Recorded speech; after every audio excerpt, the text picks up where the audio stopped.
ఓం శ్రీ గురుభ్యో నమః. ఓం శ్రీ పరమాత్మనే నమః. జై శ్రీకృష్ణ.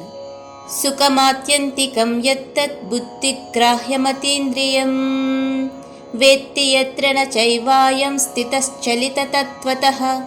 21వ శ్లోకం యొక్క భావాన్ని పరిశీలించినట్లయితే, సమాధి అనబడే ఆ పరమానంద యోగ స్థితిలో వ్యక్తి అత్యున్నత అపరిమిత దివ్య ఆనంద అనుభూతిని పొందుతాడు. అర్జున, ఈ విధమైన స్థితిలో ఉన్న వ్యక్తి నిత్య పరమసత్యము నుండి ఎన్నటికీ చలించడు కూడా. యం లబ్ధ్వా చాపరం లాభం మన్యతే నాధికం తతః యస్మిన్ స్థితో న దుఃఖేన గురుణాపి విచాల్యతే.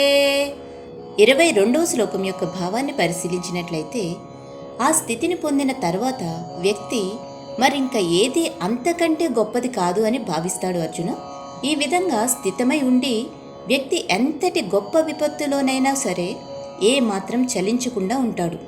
తం విద్యా దుఃఖ సంయోగ వియోగం యోగ సంగీతం స నిశ్చయేన యోక్తవ్యః యోగో నిర్వన్న చేతసా. 23వ శ్లోకం యొక్క భావాన్ని పరిశీలించినట్లయితే, దుఃఖముల నుండి విముక్తి పొందిన స్థితినే యోగము అని అంటారు. అర్జున, ఈ యోగమును దృఢ సంకల్పంతో ఎలాంటి నిరాశావాదము అపనమ్మకం లేకుండా అభ్యాసం చేయాలి కూడా. సంకల్ప ప్రభవాన్ కామాన్ త్యక్త్వా సర్వాన్ శేషతః మనసైవేంద్రియగ్రామం వినయమ్య సమంతతః శనైః శనైరుపరమేత్ బుద్ధ్యా ధృతిగృహీతయా ఆత్మసంస్థం మనః కృత్వా న కించిదపి చింతయేత్.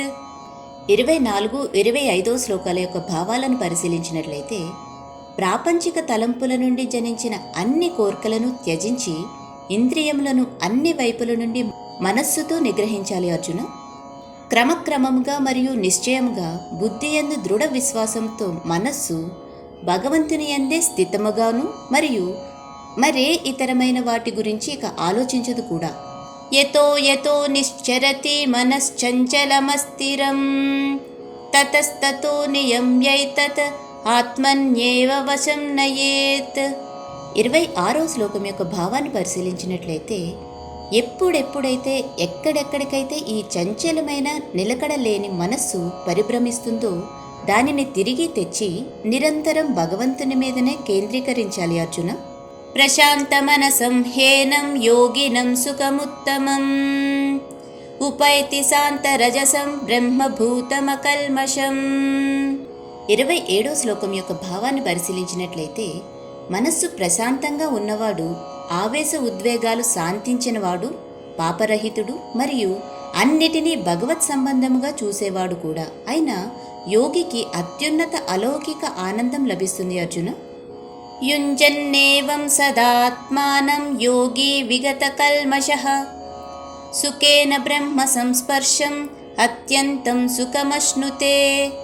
28వ శ్లోకం యొక్క భావాన్ని పరిశీలించినట్లయితే, స్వీయ నిగ్రహం కలిగిన యోగి ఆత్మను భగవంతునితో ఏకం చేసి భౌతిక మలినం నుండి స్వేచ్ఛ పొందుతాడు. అర్జున, మరియు సదా పరమాత్మునితోనే సంయోగంతో ఉంటాడు కూడా. సంపూర్ణ ఆనందం యొక్క అత్యున్నత స్థాయిని పొందుతాడు. అర్జున, సర్వభూతస్తమాత్మానం సర్వభూతాని చాత్మని ఈక్షతే యోగయుక్తాత్మా సర్వత్ర సమదర్శనః. 29వ శ్లోకం యొక్క భావాన్ని పరిశీలించినట్లయితే, నిజమైన యోగులు అంతర్బుద్ధిని భగవంతుని యందే ఏకం చేసి సమత్వ దృష్టితో సర్వభూతములను భగవంతుని యందు మరియు భగవంతుడిని సర్వభూతముల యందు దర్శిస్తాడు. అర్జున, యో మాం పశ్యతి సర్వత్ర సర్వం చ మయి పశ్యతి తస్యాహం న ప్రణశ్యామి స చ మే న ప్రణశ్యతి. 30వ శ్లోకం యొక్క భావాన్ని పరిశీలించినట్లయితే, ఎవరైతే నన్ను అంతటా దర్శిస్తారో, అన్నిటినీ నాయందే దర్శిస్తారో, నేను వారికి దూరం కాను, అలాగనే వారు కూడా నాకు దూరం కారు. అర్జున,